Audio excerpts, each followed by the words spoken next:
Hello mga kaludi, andito kami sa airport ng Sapporo. Nagbakasyon kami ng 2 days. Gusto ko na masaksihan ang snow mga kaludi. First time ko makatungtong ng snow. Ayan. Nag-stop over dito kami sa may pagawaan ng mga chocolate mga kaludi. Yung mga umiyagin ng pasalubong dyan sa Sapporo. Ayan. Ito, naglakad-lakad kami mga kaludi sa snow. At nakakita ako ng pusang mataba. Alam mo naman si Kaludi Nelsie. Ang hilig sa pusa, lalo na kung mataba yan.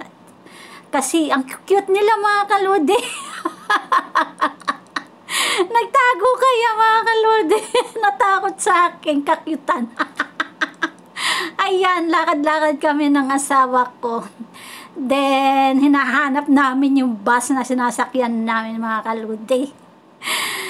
Tapos mga kaludi, nag-stop over naman yung bus na sinasakyan namin dito sa pagawaan ng chocolate.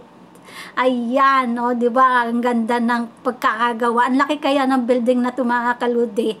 Hindi ko na talaga kinuhaan ng buong yung building na yan kasi nga, syempre mga kaludi, bawal tayong mag-video ng mga tao para sa privacy man lang nila.